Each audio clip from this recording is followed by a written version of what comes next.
Muito boa noite a todos e todas, meus amigos e minhas amigas do Grupo Espírita Luz e Amor. Mais uma segunda-feira nos reunimos para o estudo do livro O Espiritismo em sua mais simples expressão. Nós já estamos aí estamos no final da terceira parte do livro, ele que começa trazendo o histórico do Espiritismo, depois ele traz um resumo, né, da doutrina. Como é que ele chama mesmo, que eu esqueci agora. Deixa eu ver aqui. Na segunda parte do livro, ele traz para nós o resumo do ensinamento dos espíritos, que nós já estamos no finalzinho, e depois ele traz as máximas extraídas do Espiritismo. Né? Sempre lembrando que esse livro é um livro... eles costumam chamar de opúsculo, né? Falar os opúsculos de Kardec. Esse é um deles, né? O opúsculo é um livro pequeno, né? Um livreto. É um livro um pouco menor se comparado com aqueles 5 principais, né? Que a gente chama de evangelho. Que a gente chama não, né? Que é o Evangelho, o Livro dos Espíritos, o Livro dos Médiuns, o Céu e o Inferno e a Gênese. Mas nesse livro que a gente está tratando, o Espiritismo em sua expressão mais simples, Kardec tem a proposta de difundir o Espiritismo com um livro mais barato, numa linguagem mais simples e também se aprofundando menos na doutrina.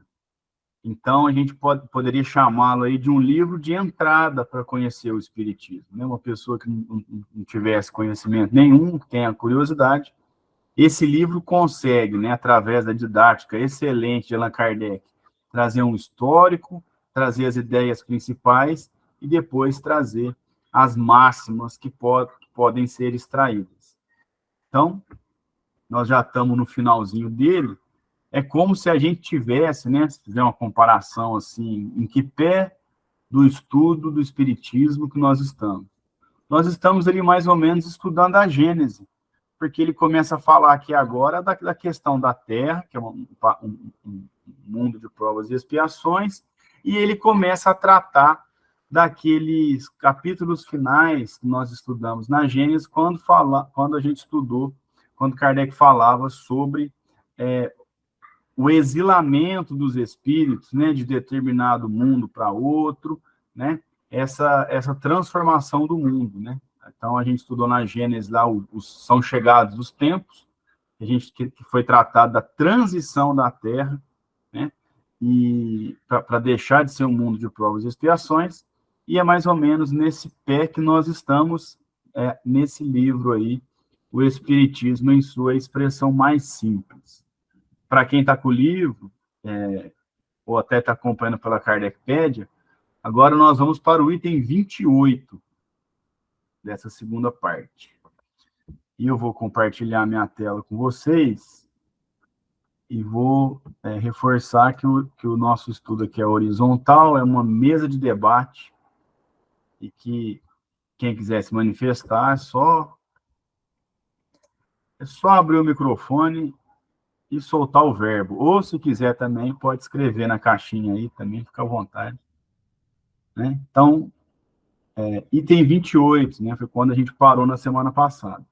Então, na semana passada, só para retomar a marcha, Kardec falava das encarnações sucessivas. Nós vamos encarnando sucessivamente até que não nos é necessário mais reencarnar. Nós não vamos precisar mais de um corpo físico para exercer, né, para exercer a nossa evolução.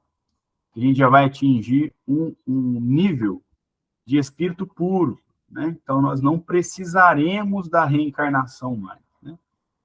E é por isso que foi assim que a gente terminou na semana passada.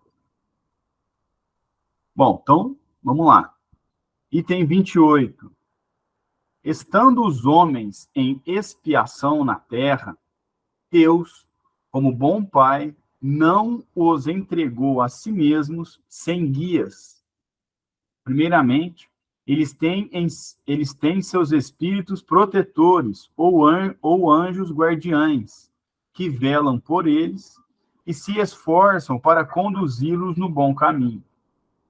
Tem ainda os espíritos em missão na Terra, espíritos superiores encarnados de tempos em tempos, entre eles para, por seus trabalhos, clarear a rota e fazer avançar a humanidade. Embora Deus tenha gravado sua lei na consciência, ele julgou dever a formular de maneira explícita. Enviou-lhes primeiro Moisés, mas as leis de Moisés eram apropriadas aos homens de seu tempo. Ele não lhes falou senão da vida terrestre, de penas e recompensas temporais. O Cristo veio em seguida complementar a lei de Moisés por um ensinamento mais elevado, a pluralidade de existências, a vida espiritual, as penas e as recompensas morais. Moisés os conduziu pelo medo, o Cristo pelo amor e pela caridade. Então vejam que interessante aonde Kardec passa a trabalhar agora, né? Ele falou que é necessário por espírito encarnações sucessivas para o seu desenvolvimento, mas ele também vai falar o que agora? Ó, os seres humanos vêm para a Terra, mas eles não são jogados ao léu, vamos dizer assim. Deus, nós temos dentro de nós a semente divina, que a gente chama, né? A gente tem a nossa consciência. E nessa consciência a gente tem essa intuição da existência de um ser superior e tal. Mas, para além disso, cada um de nós tem um anjo guardião, ou um espírito protetor. Então, se a gente pensar qualquer ser humano, de qualquer época, estava lá do lado dele um anjo guardião, que necessariamente, né, é um pouquinho mais evoluído, é mais evoluído que aquele de quem ele cuida. Como a gente tem aqui o curador, né, na legislação, né, a pessoa está com problema mental, ela precisa de um curador. Então, tem que ser uma pessoa que tem capacidade mental para ajudar o curatelado a cuidar de seus bens. Aqui é mais ou menos isso, né? Ah, então beleza, então é só esperar o anjo guardião aí, né, fazer a parte dele. O anjo guardião, a gente já estudou, né, ele trabalha nos influenciando, ou pelo menos tentando nos influenciar. Mas a decisão é própria. Se eu decidir estar no estudo hoje, foi decisão minha. Meu anjo guardião, com certeza, me influencia para participar, mas a decisão é minha. Porque aí a gente tem uma lei natural que é o livre-arbítrio, né? Se o anjo guardião tomasse decisões por nós, essa lei teria sido ferida. E aí, consequentemente, nós não teríamos também o nosso mérito e nem a nossa responsabilidade sobre as ações. Mas cada um de nós tem um anjo guardião que está destinado a nos acompanhar. Então, quando a gente vai tomar uma decisão, ele está ali do nosso lado, né? E isso é forma de dizer, né? Ele está aqui conosco. Não necessariamente fisicamente do nosso lado, mas ele está conosco, ligado a nós. E ele tem essa função de nos intuir.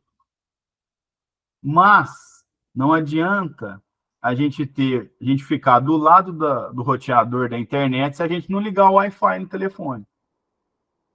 A gente tem que nos ligar com o nosso espírito protetor, através das boas ações, né, da concentração também. Então, esse é uma das bússolas que Deus nos dá nessa nossa jornada de expiação aqui na Terra. E além, a Gisele falou, já ouvi que o nosso anjo guardião é o mesmo, desde o princípio. Gisele, eu não sei te falar isso. Se alguém souber essa informação, se toda vez que a gente reencarna é o mesmo anjo, fique à vontade. Eu não sei. Sinceramente, eu nunca li nada sobre isso. Eu também não sei. A gente pode até pesquisar, né? Vamos fazer uma lição de casa aqui, ó. O Tony está falando aqui que ele fica um tempo, depois, mas não sei. Não sei onde você leu isso, Pode né? trocar. Pode trocar, ele falou. O Ah, é? próprio Mas assim, pesquisa aí, amigo. Pesquisa aí. É mais garantido. Mas já é uma opinião aí, né? Eu marquei aqui, vamos ver se a gente acha. Né? Às vezes tem alguma coisa aí, a gente consegue encontrar. Não, sinceramente, não sei. Mas então a gente tem esse anjo guardião, né? Que vai nos intuir. E além dessa bússola do anjo guardião, nós temos também outras bússolas, que aqui Kardec colocou que são quem? São os espíritos superiores encarnados de tempos em tempos, que trazem a sua contribuição para a humanidade.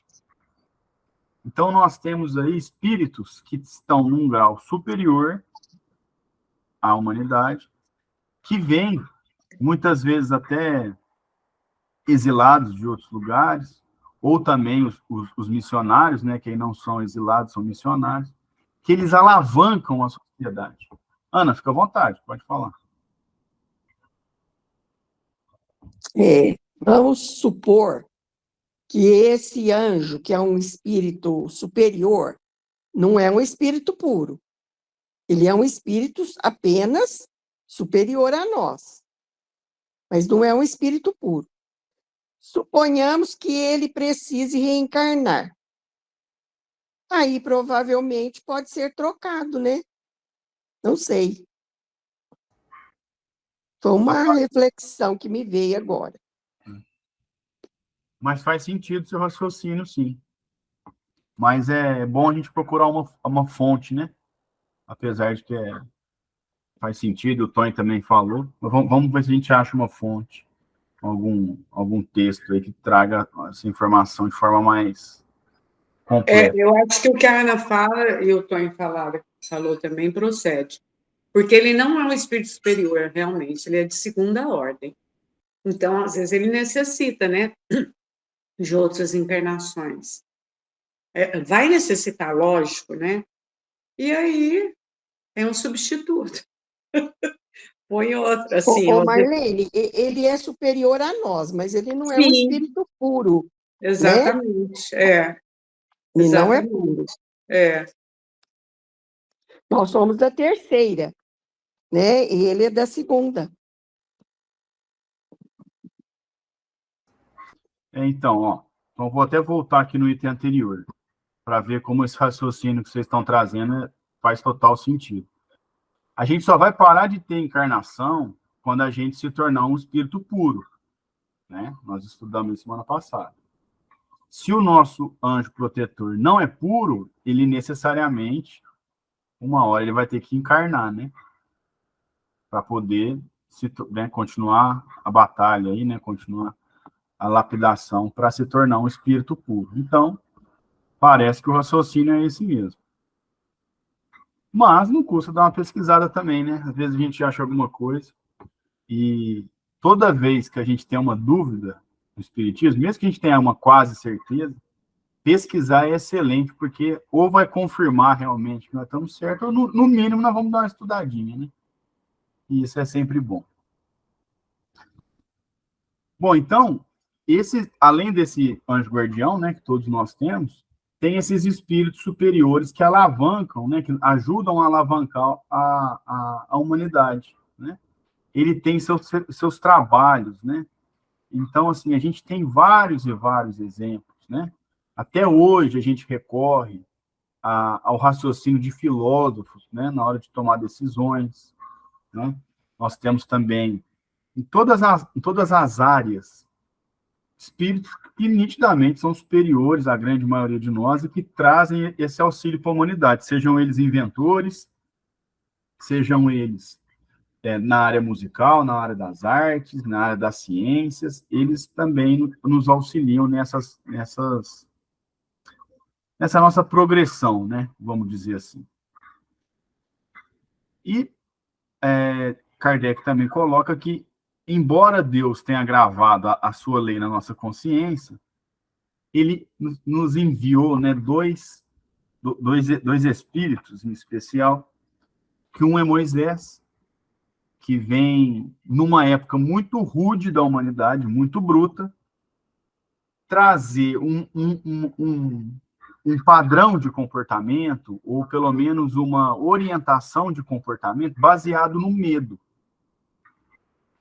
Porque era aquela época, era assim que tinha que ser. Né? Não dava para ser um debate, alguma coisa mais ampla.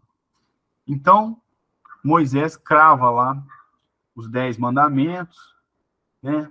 naquele ponto específico, para que tenha pelo menos alguma orientação no caminhar da humanidade. Aí, né?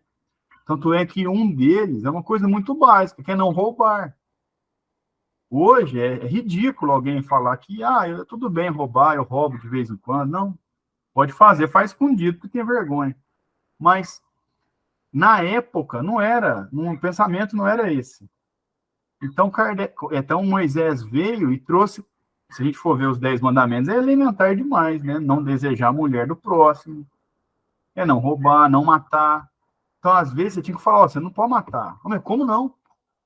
Porque tamanha era a nossa grosseria moral. E também o Velho Testamento é baseado no medo, tanto é que a gente já estudou também, que Deus é apresentado ali como alguém que se vinga, inclusive. Né? Então, era baseado no medo. Isso na área de Moisés, naquela época. Depois veio Jesus, um espírito puro, que toma conta do planeta, mas a ele não passou medo em ninguém. Ele não ameaçou ninguém. E ele traz o trabalho dele através do exemplo. Né? Então, ele vem, como a gente estudou também, quando a gente estava vendo a parte dos milagres na Gênesis, ele vem trabalhar no sábado, ele vem combater o egoísmo, ele vai cuidar de idosos e de deficientes que eram renegados na época. Ele vai trazer um outro olhar, porque ali a humanidade já tinha um senso crítico maior. Então, Jesus vem através do ensinamento mais elevado, e aí ele traz, né, a pluralidade de existências, né? É claro que a forma como a Bíblia colocou não ficou tão claro, mas ele fala muito, são as moradas na casa de meu pai, inclusive o asterisco que se refere a essa passagem. Depois ele fala de vida espiritual, ele fala de penas e recompensas morais. Né? Então, o nível que Jesus traz já era mais adequado à época. Isso que a gente ainda não está seguindo, né? Mas ele já tinha essa condição. E aí depois, né, vem que vai ser no próximo item aqui, como se fosse ali a ligação do ciclo e o espiritismo, que aí já não está baseado, não está figurado numa pessoa determinada, né, apesar de Kardec ser o nosso codificador, né, mas sim numa doutrina. Então, só para fechar, Moisés conduziu pelo medo e Jesus conduziu pelo amor e pela caridade. Aí vem o espiritismo, né? Seriam, então, as 3 revelações, Moisés, Jesus e o espiritismo.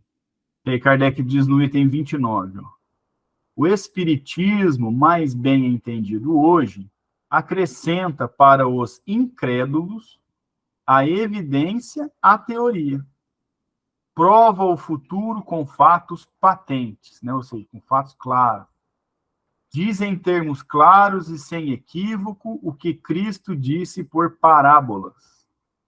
Explica as verdades desconhecidas ou falsamente interpretadas. Revela a existência do mundo invisível ou dos espíritos. E inicia o homem nos mistérios da vida futura. Vem combater o materialismo, que é uma revolta contra o poder de Deus. Vem, enfim, estabelecer entre os homens o reino da caridade e da solidariedade anunciado pelo Cristo. Moisés lavrou, Cristo semeou, o Espiritismo vem colher. Bonito, poética essa parte, né? Então, Kardec vem trazer, ele pega a evidência e traz a teoria, né? Porque a gente estudou também que o Espiritismo, ele é uma ciência baseada nos fatos. Kardec não sai de uma pergunta, né, para atingir uma resposta. Ele sai de um fato. Qual era o fato? Como a gente já estudou aqui. Existem comunicações que não vêm de pessoas vivas que são pertinentes. O fato é esse. Aí Kardec pergunta: quem falou isso? Quem traz essas informações que não são as pessoas que estão aqui? Então, o Espiritismo sai da evidência para buscar a teoria. Ele vai tentar entender o que é isso. E aí vai começar o desenvolvimento da comunicação, consequentemente da mediunidade. E aí o que vai acontecer? Ele vai conseguir esclarecer, em termos práticos, né, muito praticamente, o que Cristo disse por parábolas. Por exemplo, aquela passagem que a gente estudou, que são chegados os tempos, que tocariam trombetas e anjos desceriam e tal. Essas passagens faladas através de parábolas, porque era o que nós tínhamos condições de entender à época, são interpretadas no Espiritismo. Né? São explicadas verdades desconhecidas ou falsamente interpretadas. Por exemplo, através do estudo do Espiritismo, a gente consegue entender por que a gente traz defeitos e que não estão no nosso pecado original, segundo o erro de Adão e Eva, e nós pagamos por isso. Mas sim na nossa não lapidação dos nossos defeitos. Né? O Espiritismo também revela o mundo invisível, ou o mundo dos espíritos, que é o mundo que está aí desde sempre e a gente nunca soube, nunca via. Né? Tinham poucas informações, ele revela isso de forma clara, e inicia o homem nos mistérios da vida futura. Por quê? Porque, sabendo da reencarnação e da lei de causa e efeito, eu começo a me policiar para que no futuro eu seja uma pessoa melhor. Seja no futuro próximo, seja no futuro lá na frente. Então, se eu tenho, né, na mesma família, meu irmão, e, nossa, eu não me dou com meu irmão, nunca me dei com meu irmão. O que eu já começo a saber? Eu preciso resolver isso da melhor maneira possível para não arrastar esse problema para outras encarnações. Então, a gente começa a iniciar na vida futura, entendendo isso. E como é que a gente entende isso? Quando a gente ouve o relato dos espíritos, que nos dizem isso. Nossa, eu tive um problema ali com meu irmão, e depois nós nascemos de novo, mas depois ele era meu pai, e a gente manteve esse problema, e depois temos esse problema de novo. Então a gente fala, olha, isso acontece com ele, acontece comigo também. Né? E o Espiritismo vem combater o materialismo, porque ele combate a doutrina que acha que com a morte tudo acaba. Não tem nada além disso. E aí consegue trazer uma perspectiva melhor para nós. Porque uma das grandes discussões da humanidade, na filosofia, na religião, é de onde viemos para onde vamos. E quando a gente entende que nós vamos para o nada, não há que se preocupar com as nossas ações morais agora. Né? Não há esse tipo de pelo menos, né, não há esse tipo de crítica, de análise. E depois Kardec conclui dizendo, olha, vem estabelecer entre os homens o reino da caridade e da solidariedade anunciada pelo Cristo. Então, a gente começa a estabelecer a necessidade desse mundo mais solidário e mais caridoso. Ah, mas o mundo está muito difícil ainda, está difícil demais. Só que nós estamos caminhando. E o Cristo prometeu um mundo melhor. Só que a diferença é que o Espiritismo não fala assim, senta e espera que esse mundo vai chegar. Ele fala, construa esse mundo. Construa o futuro dessa maneira, através da caridade e da solidariedade. Construa essa progressão. E aí Kardec falou, Moisés lavrou, ou seja, fez um buraquinho na terra. Uma atitude mais bruta, que era necessária. Depois Jesus semeou.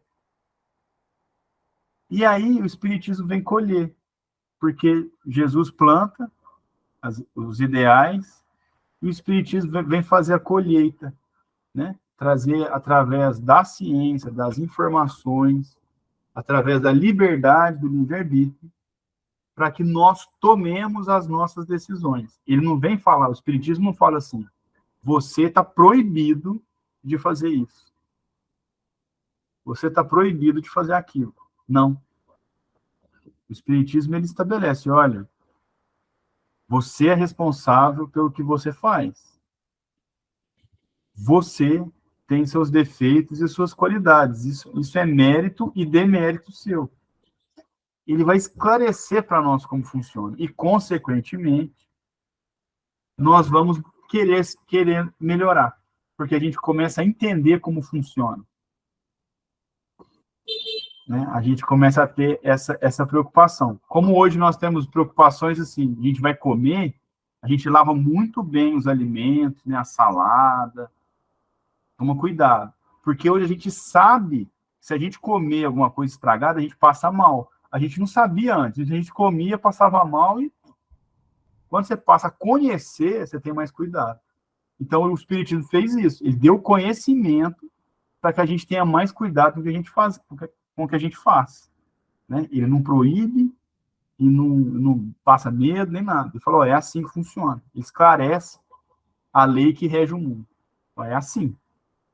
E o que eu faço? Aí a decisão é sua. Né? Porque a gente tem o nosso livre-arbítrio e a nossa autodeterminação. Né? Por isso que a gente consegue, é uma doutrina libertadora por isso. Né? A gente fica livre para tomar as nossas decisões. Muito bem. Ó, item 30. O Espiritismo não é uma luz nova, mas uma luz mais brilhante, porque surgiu de todos os pontos do globo pela voz daqueles que viveram. Tornado evidente o que era obscuro, põe fim às interpretações errôneas e deve religar os homens a uma mesma crença, porque não há senão um Deus, e suas leis são as mesmas para todos. Ele marca, enfim, a era dos tempos preditos pelo Cristo e pelos profetas. Ou seja, o Espiritismo, ele não traz, ele não muda a lei de Jesus. Pelo contrário, ele clareia mais ainda. E ele clareia mais ainda por quê? Porque ele surgiu de todos os pontos do globo pela voz daqueles que viveram. O que significa isso? O que Kardec está querendo dizer? Ele está querendo dizer que através da comunicação com os mortos, com os seres desencarnados, em todos os pontos do globo, porque assim, a gente estuda, né, as mesas girantes, mas a mediunidade não se dava só na Europa. Ela dava no globo inteiro.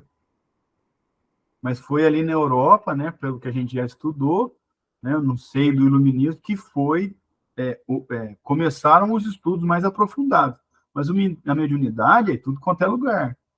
A mediunidade não tem classe social, não tem nacionalidade, não tem sexo, não tem nada, não tem orientação sexual, não tem nada. A mediunidade aparece em todos os lugares. Então, em todos os pontos do globo, há essas comunicações.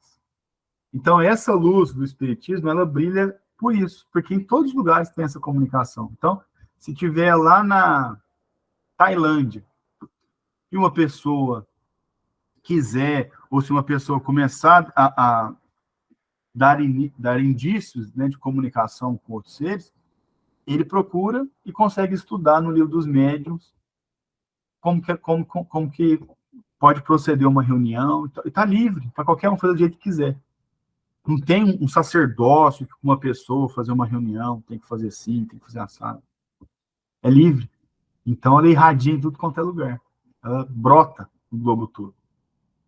E aí, com isso, o que ela faz? Ela torna evidente o que era obscuro. Fica claro nessas comunicações que existe vida após a morte. Fica claro nessas comunicações o sofrimento. Fica claro nessas comunicações a recompensa, a continuidade da vida, a continuidade dos laços. E aí, põe fim às interpretações errôneas e deve religar os homens a uma mesma crença. Ah, essa crença é que todo mundo vai ser espírita? Não, mas todo mundo vai saber que existe vida após a morte, que a gente reencarna. Ou seja, essas comunicações, elas trazem informações para todo mundo. E aí a gente vai descobrir pelas comunicações o quê? Que há um só Deus e que as leis de Deus são as mesmas para todos, seja para nós aqui, seja para o pessoal que está lá no Japão, está lá na China, está no Canadá, está em qualquer lugar, porque nós somos um só, filhos de um só. Daí a nossa oração, né, dominical, que várias religiões usam, que é Pai Nosso de cada dia, né? Não é Pai meu, Pai brasileiro, Pai americano, é Pai Nosso, é Pai de todo mundo. E essas comunicações, ela põe em fim a era dos tempos preditos por Cristo e pelos profetas, né? Que é a progressão do planeta, que a gente vai conseguir, e essas comunicações são uma descoberta que fazem parte do descobrimento das leis naturais do ser humano. A gente começa lá atrás, descobrindo como é que as coisas funcionam, né? Vai lá descobrir como é que administra fogo, pecuária, agricultura, e vai. E nós estamos justamente na era de descortinar a existência dos espíritos. Assim como a gente já descortinou a existência de micróbio, de verme, que a gente não sabia que existia, não dá para enxergar, né? Não dá para enxergar olho nu, e também dos astros fora do planeta, né? E agora a gente ainda consegue fotografar astros fora da nossa galáxia, inclusive.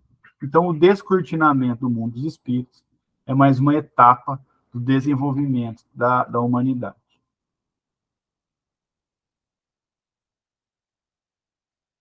Muito bem. Item 31.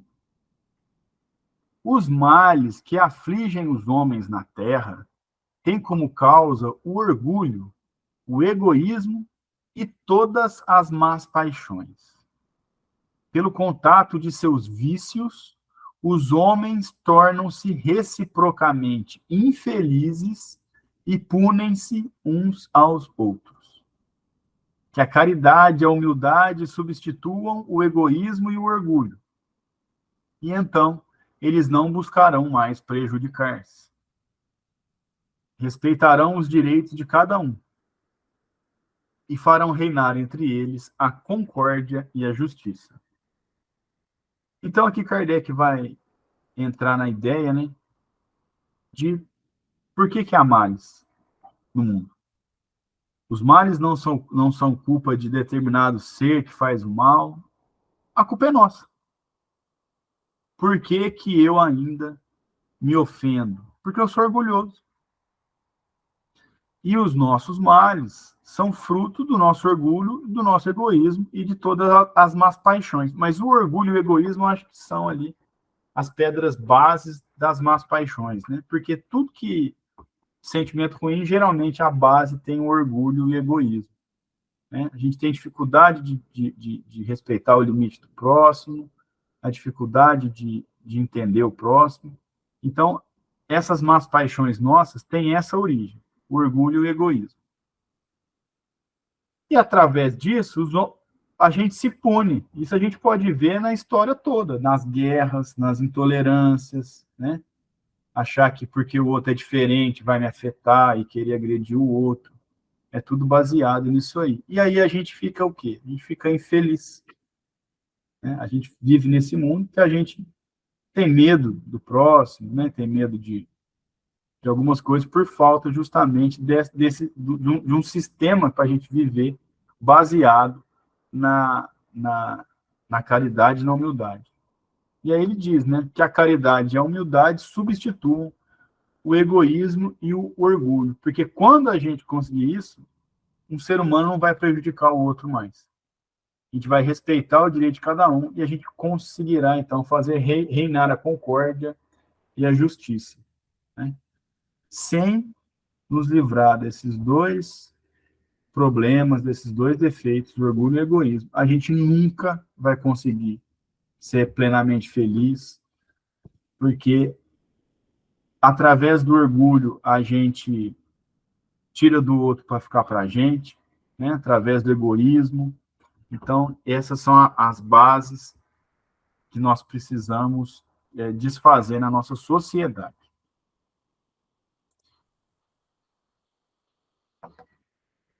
Bom, item 32.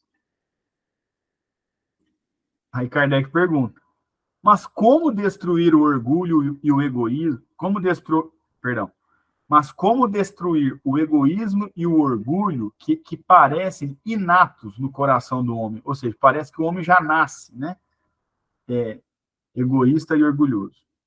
E aí ele pergunta e ele mesmo responde. O egoísmo e o orgulho estão no coração do homem, porque os homens são espíritos que seguiram desde o princípio a rota do mal e que foram exilados na terra em punição desses mesmos vícios. Está ainda aí o seu pecado original, do qual muitos ainda não se despojaram. Por meio do Espiritismo, Deus vem fazer um último apelo à prática da lei ensinada pelo Cristo, a lei de amor e de caridade. Então, vocês lembram que quando a gente estudou na Gênesis, quando a gente estudou, eu não me lembro agora se era na parábola de Adão e Eva, ou quando a gente estudou a questão da raça adâmica, nós estudamos o quê? Que o paraíso perdido, né, a busca por um lugar melhor, né, que tem aí até o sentido figurado da Bíblia, né, a expulsão do paraíso e a vontade de retornar a ele, na verdade, advém do quê? Nós estudamos lá o início da Terra, né, que teve um berçário, né, a explosão do pó, e aí foi criando o globo, aí ele esquentou, resfriou, teve todo aquele processo que a gente estudou, e vieram os primeiros espíritos. E esses espíritos não estavam nascendo ali naquele momento, eles vinham de outro lugar, né? Daí essa sensação de expulsão do paraíso, que o paraíso era onde eles estavam, perto do lugar que eles estavam chegando. Imagina a gente aí na Idade da Pedra, a gente não conseguia armazenar comida, a gente não vivia pouquíssimos anos porque éramos atacados por animais, uns se atacavam uns aos outros, qualquer machucado, infecção matava. Então era um lugar horrível, né? Se comparado, por exemplo, à vida que nós temos hoje. Então, essa que foi a gente foi exilado na Terra. Kardec tem esse termo aqui, é punição desses vícios, é porque era o grau que a gente estava, a gente não tinha condições de ficar lá mais. Então a gente deixa esses planetas e vem para cá. Assim como a gente passa por toda essa evolução, e quando chegar o momento da transição, o que vai acontecer com quem não tiver apto? Vai para outro planeta, provavelmente em condições dessas. E aí vai falar, nossa, fui expulso do paraíso, né? A Terra era um paraíso, perto do lugar que os espíritos exilados vão. né? Então, por meio do Espiritismo, Kardec nos ensina o seguinte: Deus faz um último apelo, ou seja, já mandou Moisés, já mandou Jesus, ó, agora está na hora de colher, é de entender como é que funciona e fazer por onde. Quem fizer por onde, permanece por aqui. Quem não fizer por onde, não estará apto a permanecer e vai ter que ir para um lugar de acordo com esse hálito mental que a pessoa se encontra, né? E com certeza vai passar por período de dificuldade, porque vai para um mundo em dificuldade, né? Você imagina nós aqui sem teto, sem anestesia, né? Sem comida armazenada, né? Tem que matar, comer e amanhã esse é o verdadeiro matar um leão por dia, porque aí tem que realmente passar por essas dificuldades, né?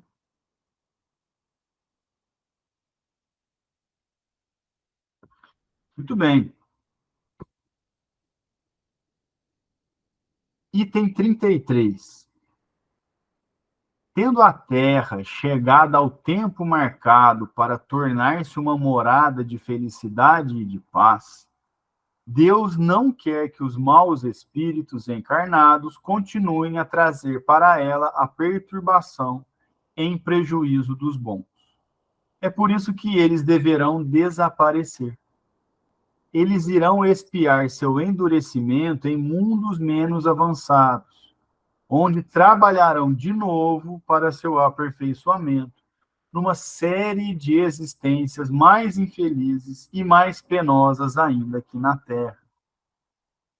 Então, vamos lá, foi mais ou menos o que eu já tinha dito, né? A Terra vai progredir, e é aquele negócio, não dá para a Terra progredir se continuar com parte teimando, né? Então, à medida que a Terra progride, aquela comparação que a gente sempre faz, mas que é muito oportuna, da escola, né? A gente passou de série, você já está alfabetizado, né? Já ensinou a alfabetização naquela série, no primeiro ano escolar, ensinou a alfabetização. No segundo ano, você já vai interpretar texto. E quem não está lendo, não vai conseguir interpretar o texto. Então, o que vai acontecer? Ele vai para o grau para ele aprender a alfabetizar. Depois que ele alfabetizar, ele vai para a próxima etapa para poder interpretar um texto. O que esse texto quis dizer? Ah, mas ele não aprendeu a ler de novo. Não tem problema, ele volta para um lugar até ele conseguir ler. Depois de ler, vai interpretar o texto. Depois ele vai criar texto. Depois ele vai ter senso crítico ao texto, vai aprender a criticar o texto. E por aí vai. Então, mais uma vez, retroceder na escala, o termo punição aqui, a gente tem que entender como você está no lugar que você está apto a estar. Não é uma punição como a gente usa hoje o termo, né? Então, é você estar no local que você está adequado. E aí você passa, como ele falou, uma série de existências até conseguir. Você vai todo dia na escola, né? Todo dia na escola é cada um uma encarnação, mais ou menos. Tem que todo dia lembrar que esse é o A. O A é assim. O E é assim. Aí você começa tudo de novo, até você conseguir. E, consequentemente, você vai para um lugar mais penoso, porque esse aqui já estava melhor, né? Você vai ter que voltar. E no segundo parágrafo desse item, Kardec diz assim, ó: eles formarão nesses mundos uma nova raça mais esclarecida, cuja tarefa será fazer progredir os seres atrasados que os habitam, com a ajuda dos conhecimentos já adquiridos. Só sairão para um mundo melhor quando tiverem merecido.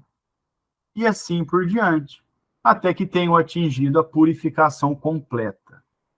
Se a terra era para eles um purgatório, esses mundos serão um inferno, mas um inferno de onde a esperança jamais é banida. Olha que bonito. Então é isso. Quando ele vai lá para o mundo, fica à vontade, Ana, pode falar. A Ana saiu sem querer, acho que ela foi abrir o microfone. E saiu. Mas ela volta. Aí voltou. Fica à vontade, Ana. Eu cutuquei no lugar errado. Esse pedacinho aí dá, esse pedacinho dá um medo, não dá na gente? Você ir para um mundo desse? Eu Ô, desculpa, tive de Marlene. ir para um mundo que não tem água encanada. E meu trauma é esse. Então, não dá um pavorzinho? Dá, em mim dá. E você sentada aí nessa poltrona confortável, vai sentar numa pedra. Então, o meu medo é esse, não ter essa poltrona. É isso. E eu ir na bica lavar as louças, lavar roupa. Oh, meu Deus, a gente tem máquina de lavar hoje. Ô, Marlene, voltar a tomar banho de bacia, né? É Lamparina. mesmo, dona Nora, é mesmo. Ai, meu Deus, isso aí é difícil. Encher os potes, os barricas de água, carregando nas cadeiras, levando para dentro, para no outro dia manhã levantar de madrugada. Ai, Jesus, a minha vida foi assim, quando a gente era solteiro, morava na roça, carregava água. Depois que meu irmão ficou moço, ele puxou água para dentro de casa. Olha aí, essa dificuldade a gente superou. Então, é até bom fazer esse exercício, que às vezes a gente fala assim, nossa, mas a vida é muito dura. É dura, mas já foi pior, né? Não podemos esquecer que às vezes a gente chora no banho quente, né? Chuveiro quente e tal. Mas é isso. E quando a gente acontece, né, esse exilamento, né? Então vamos supor lá que a Terra progrediu e eu, teimoso, violento e tal, não progredi junto.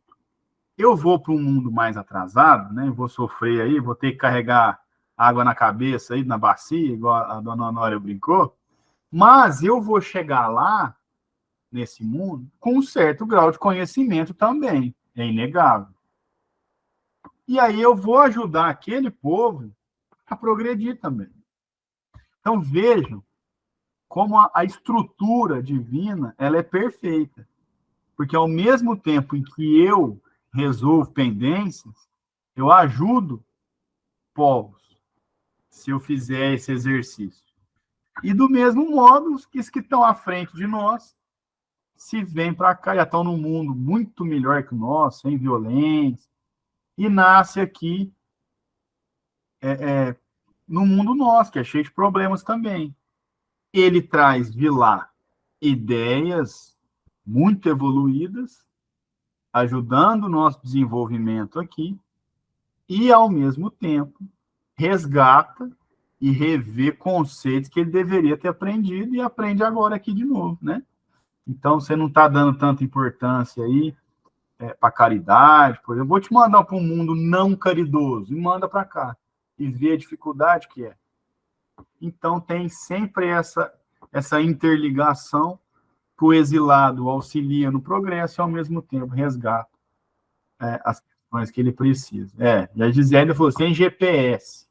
Assim, imagina a gente sem GPS, não vai para o lugar. Eu, pelo menos, não consigo andar nem aqui em Tupã, que é pequeno, imagina em um lugar maior aqui. Né? E aí, assim, a gente vai, né? Aí, como o Kardec falou aqui, que a gente só vai sair quando a gente estiver apto. Né? Então, se a gente conseguir estar apto a estar num planeta melhor, a gente vai para lá. Né? A gente só tem passaporte para o lugar que a gente está apto. Então, se um de nós aqui conseguir uma purificação mais rápida, ele também segue seu caminho, né? E até que se atinja aí uma purificação completa. E aí o final é muito bonito, porque Kardec diz assim, ó, se a Terra para eles é um purgatório, esses mundos serão um inferno. Então, se a gente está reclamando da Terra, aqui é um purgatório, porque tem muito sofrimento, se a gente retrocede, vai para um mundo inferior, vai ser um inferno, no sentido de que vai ser muito sofrido. Mas olha como é que Kardec termina. Um inferno onde a esperança jamais é banida. Porque não é aquela ideia que você vai para o inferno sofrer pela eternidade. Você vai para um lugar difícil, sofrer até quando? Até quando você, com seus próprios passos, estiver apto a sair de lá. Então, se algum de nós, né, eu não sei, já esteve num lugar melhor e está aqui passando aperto, você pode sair daqui. É você se livrar dessas amarras, desse orgulho, né, desse egoísmo, para conseguir um passaporte, para conseguir estar apto a voltar para um lugar mais evoluído. E se nós nunca tivemos lá, a ideia é a mesma. É a gente buscar a reforma íntima, nos livrar desses defeitos, para conseguir dar um passo à frente, né? Conseguir estar em um lugar mais feliz, né? Menos sofrido. Aí nós vamos lembrar, sonhar com o paraíso perdido. É. Se a gente for exilado, sim. Vamos falar, nossa, era tão bom usar uma internet ali, ver a turma de longe, né? Sentado numa cadeira confortável, né, Ana? Sossegado. Nossa Senhora! Ó, eu vou deixar esse item para a semana que vem. Nós não temos pressa no nosso estudo, ele é pequeno, mas eu acho que vai fazer ele com calma, né? Sem a pressa do horário. E aí nós já vamos entrar na parte final do livro. Né? Vejam só, como é um livreto mesmo, né? Kardec já era didático quando aprofundou. Na hora que ele resolve resumir, é só tópico pontual mesmo, né? E a gente entra nas máximas do Espiritismo, né? Que também é muito interessante, muito bom.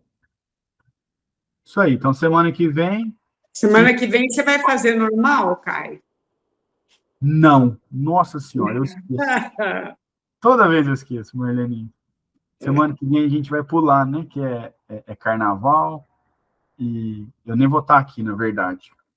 E aí a gente... o pessoal também às vezes não vem, a gente pula na semana que vem, porque é feriado, e aí a gente retoma na outra semana. Quem quiser aproveitar aí, semana que vem, esse horário, fazer uma pesquisa, vai pesquisar o seguinte: anjo guardião é sempre o mesmo ou existe uma variação durante as encarnações? Lição de casa, né, Caio? Quem Mas quiser... eu acho que Kardec não aborda isso assim claramente. Diretamente, né? Mas vamos pesquisar, né? Pesquisa nunca é em vão. E aí, a gente, quem quiser desvendar este mistério, está convidado. Alguém gostaria de fazer algum comentário? Pode ficar à vontade.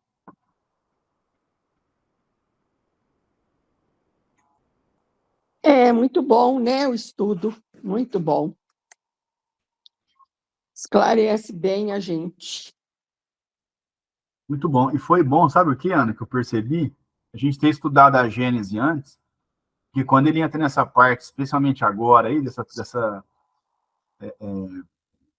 o exilamento, né? Esse pecado original e tal, pelo menos para mim, para poder entender aqui, foi muito importante já ter estudado. A gente entende melhor, né? Quem sabe, quando a gente passar por todas as 5 obras aí, a gente volta nessa para entender melhor ainda esse opúsculo kardeciano.